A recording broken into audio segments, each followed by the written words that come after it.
The VE can be used to create roof geometry in the same way as we create geometry for any space if we want a roof other than what is generated by the Auto Roof tool.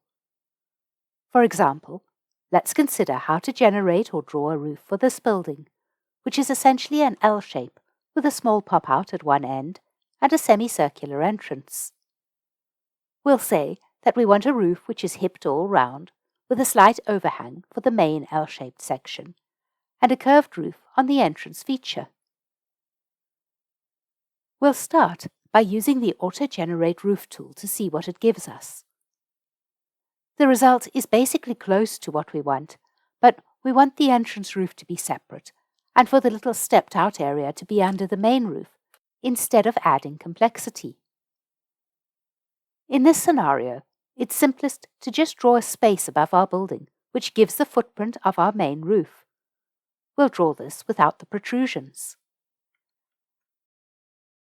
As the small protruding section is only 1/2 meter wide, we'll also generate the roof with a 0.6 meter overhang, and it will then be covered. We can check the shape of the roof is what we want. Then, we delete the extra space we created and move our roof down by the same distance so that it sits neatly above our rooms. To create the roof over the curved entrance, we have a few options. It's easiest if we turn off the other spaces while we work and pick a suitable view. We'll use Plan View.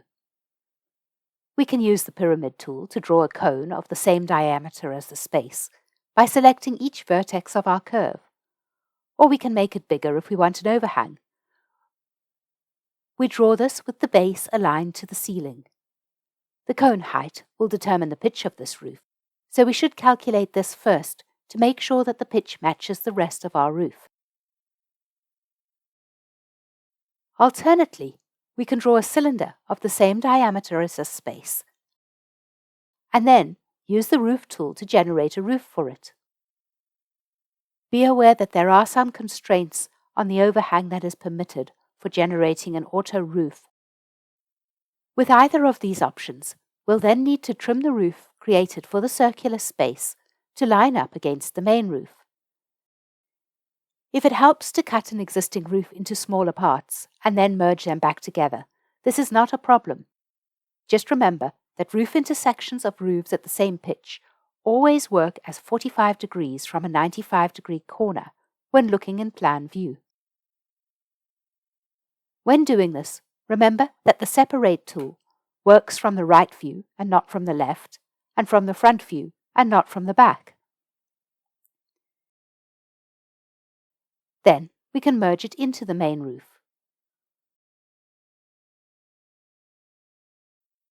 Once complete, we can choose whether the roof is an unconditioned space or a conditioned space, and assign suitable constructions to the different surfaces.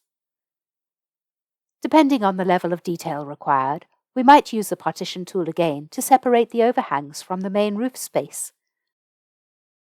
Then we could change their object type to be a local shade. Creating roof geometry like this is not complex. Just think about the forms and create them in the same way as forms for any other geometry. Thanks for watching.